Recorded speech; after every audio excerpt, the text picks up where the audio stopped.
Kharge versus RSS ನ fight ಮುಂದುವರಿತಾ ಇದೆ. ಒಂದು ಹೆಜ್ಜೆ ಮುಂದಕ್ಕೆ ಹೋಗಿದ್ದಾರೆ ಸಚಿವ ಪ್ರಿಯಾಂಕ್ ಖರ್ಗೆ ಅವರು ಹೇಳ್ತಾ ಇದ್ದಾರೆ ಆರ್ಎಸ್ಎಸ್ ವಿರುದ್ಧ ಭ್ರಷ್ಟಾಚಾರದ ಆರೋಪಗಳ ಹೇಳಿಕೆಯನ್ನು ಕೊಟ್ಟಿದ್ದಾರೆ. ಅವರು ಟ್ವೀಟ್ ಮೂಲಕ ಆರ್ಎಸ್ಎಸ್ ಮೇಲೆ ಗಂಭೀರ ಆರೋಪವನ್ನು ಮಾಡ್ತಾ ಇದ್ದಾರೆ. ಸಚಿವ ಪ್ರಿಯಾಂಕ್ ಖರ್ಗೆ ಸರ್ಕಾರದ ಹಣ ಆರ್ಎಸ್ಎಸ್ಗೆ ಬಳಕೆ ಆಗಿದೆ, ಡೈವರ್ಟ್ ಆಗಿದೆ ಅನ್ನೋದು ಅವರ ಆರೋಪ.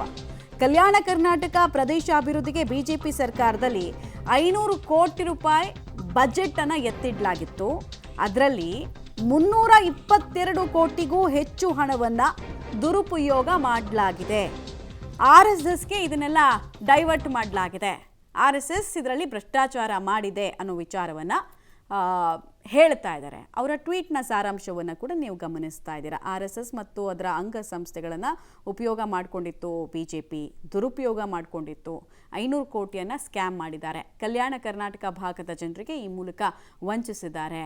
ಇವೆಲ್ಲ ಕಾರಣಕ್ಕೋಸ್ಕರ ನಾನು ಆರ್ಎಸ್ಎಸ್ ವಿರುದ್ಧ ಸಮರ ಸಾರ್ತಾ ಇದ್ದೀನಿ ಅನ್ನೋದು ಟೋಟಲ್ ಆಗಿ ಟ್ವೀಟ್ನ ಸಾರಾಂಶ. ಡೀಟೇಲ್ಸ್ ಕೊಡ್ತಾರೆ ಪ್ರವೀಣ್. ಇಲ್ಲಿ ಸಿಂಪಲ್ ಒಂದು ಕಾಮನ್ ಸೆನ್ಸ್ನ ಪ್ರಶ್ನೆ ಏನು ಅಂದರೆ, ಆಯಿತು ಆರ್ಎಸ್ಎಸ್ಸೇ ತಪ್ಪಿತಸ್ಥ ಸ್ಥಾನದಲ್ಲಿ ಅಂತ ಅಂದ್ಕೊಳ್ಳೋಣ, BJP ನಾಯಕರು ಅನುಕೂಲ ಮಾಡಿಕೊಟ್ರು ಅಂತ ಅಂದ್ಕೊಳ್ಳೋಣ. ಈ ಸರ್ಕಾರ ಬಂದು ಎಷ್ಟು ವರ್ಷ ಆಯಿತು? 2.5 ವರ್ಷ ಆಯಿತು. 2.5 ವರ್ಷದಲ್ಲಿ ಯಾರು ತಪ್ಪು ಮಾಡಿದ್ದಾರೆ, ಯಾರು ಹಗರಣ ಮಾಡಿದ್ದಾರೆ, ಅವರನ್ನು ಜೈಲಲ್ಲಿ ಹಾಕ್ಬೋದಾಗಿತ್ತು. ಯಾಕೆ ಅದನ್ನು ಮಾಡಿಲ್ಲ? ಟ್ವಿಟರ್ನಲ್ಲಂತೂ ಕಾನೂನಿಲ್ಲ, ಟ್ವಿಟರ್ನಲ್ಲಂತೂ ನ್ಯಾಯಾಲಯ ಇಲ್ಲ. ಆದರೂ ಪದೇ ಪದೇ ಅಲ್ಲಿಗೆ ಮಾತ್ರ ಇದು ಸೀಮಿತ ಆಗ್ತಾ ಇದೆಯಲ್ಲ, ಏನಕ್ಕೆ ಅಂತ ಒಂದು ಕಾಮನ್ ಸೆನ್ಸ್ ಪ್ರಶ್ನೆ ಅಷ್ಟೇ. ಮಮತಾ, ಈ ಒಂದು ಎಂಟೈರ್ ಪ್ರಕರಣ ನೋಡೋದಾದ್ರೆ 2023ರಲ್ಲಿ ಯಾವಾಗ ಕಾಂಗ್ರೆಸ್ ಸರ್ಕಾರ ಅಧಿಕಾರಕ್ಕೆ ಬಂತು, ತಮ್ಮ 6ನೇ ಗ್ಯಾರಂಟಿ ಅಂತ ಹೇಳಿ ಮೊದಲನೇದಾಗಿ ಕಲ್ಯಾಣ ಕರ್ನಾಟಕ ಸಾಂಸ್ಕೃತಿಕ ಸಂಘದ ಒಂದು ಹಗರಣದ ಒಂದು ತನಿಖೆ ನಡೆಸುವಂತೆ ಪ್ರಿಯಾಂಕ್ ಖರ್ಗೆ ಅವರು CMಗೆ ಪತ್ರವನ್ನು ಬರೆದಿರ್ತಾರೆ. ಅದಾದ ಬಳಿಕ ಸುಮಾರು 26 ತಿಂಗಳ ಕಾಲ ಏನಂದ್ರೆ ಸುದೀರ್ಘವಾದಂತಹ ತನಿಖೆ ಕೂಡ ನಡೆಯುತ್ತೆ. ತನಿಖೆಯಲ್ಲಿ ಈಗಾಗಲೇ ಏನಂದ್ರೆ ನಿವೃತ್ತ IAS ಅಧಿಕಾರಿ ಪ್ರಭಾಕರ್ ಅವರು ಒಂದು ವರದಿಯನ್ನು ಕೊಟ್ಟಿದ್ದಾರೆ.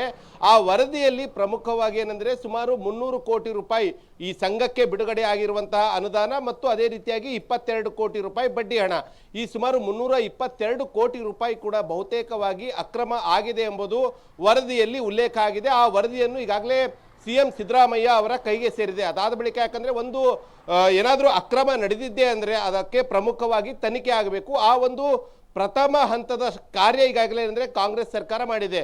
ಸೊ ಒಟ್ಟಿನಲ್ಲಿ ಈಗ 322 ಕೋಟಿ ರೂಪಾಯಿಯನ್ನು ಅನುದಾನ ಬಂದಿತ್ತು. ಆ ಅನುದಾನವನ್ನು ಉದ್ದೇಶಪೂರ್ವಕವಾಗಿ RSS ಮತ್ತು RSSನ ಕೆಲ ಸಂಘ ಸಂಸ್ಥೆಗಳಿಗೆ ಹಣವನ್ನು ಹಂಚಿಕೆ ಮಾಡಿದ್ದಾರೆ ಎಂಬುದು ಆ ಒಂದು ಅಂಶ ವರದಿಯಲ್ಲೂ ಕೂಡ ಉಲ್ಲೇಖ ಆಗಿರೋದ್ರಿಂದ ಈಗ CMಗೆ ವರದಿ ಸಲ್ಲಿಸಿದ ಬಳಿಕ ಏನಂದ್ರೆ ಖುದ್ದು ಇವತ್ತು ಟ್ವೀಟ್ ಮೂಲಕ ಪ್ರಿಯಾಂಕ್ ಖರ್ಗೆ ಅವರು ಮತ್ತೆ CM ಬಳಿ ಇವತ್ತು ಅಥವಾ ನಾಳೆ ಭೇಟಿಯಾಗುವಂತಹ ಎಲ್ಲ ಸಾಧ್ಯತೆಗಳಿವೆ.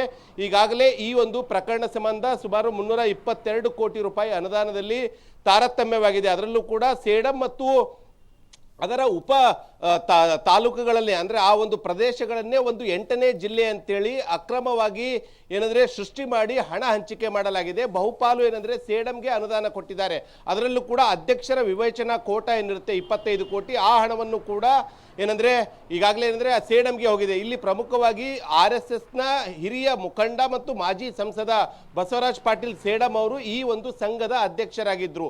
ಅವರ ಮುಖಾಂತರವೇ RSSನ ಶಾಖೆಗಳಿಗೆ ಒಂದು ಹಣ ಹೋಗಿದೆ ಎಂಬ ಆರೋಪವನ್ನ ಪ್ರಿಯಾಂಕ್ ಖರ್ಗೆ ಟ್ವೀಟ್ ಮೂಲಕ ಮಾಡಿದ್ದಾರೆ. ಸದ್ಯ ಈಗ CM ಬಳಿ ಈ ಒಂದು ಫೈಲ್ ಇದೆ. ಒಂದು ವೇಳೆ CM ಏನಾದರೂ ಗ್ರೀನ್ ಸಿಗ್ನಲ್ ಕೊಟ್ಟಿದೆ ಆದರೆ ಅದಾದ ಬಳಿಕ ಈಗ ನೆಕ್ಸ್ಟ್ ಮುಂಬರುವಂತಹ ದಿನಗಳಲ್ಲಿ ಈ ಒಂದು ಪ್ರಕರಣ ಕುರಿತು FIR ಕೂಡ ಆಗಲಿದೆ. FIR ಆದ ಬಳಿಕ ತಪ್ಪಿತಸ್ಥ ಅಧಿಕಾರಿಗಳ ವಿರುದ್ಧ ಕ್ರಮಕ್ಕೂ ಕೂಡ ಮುಂದಾಗಲಿದೆ ಸರ್ಕಾರ. ಮಮತಾ, ಧನ್ಯವಾದ ಪ್ರವೀಣ್ ರೆಡ್ಡಿ ತಮ್ಮ ಮಾಹಿತಿಗಾಗಿ.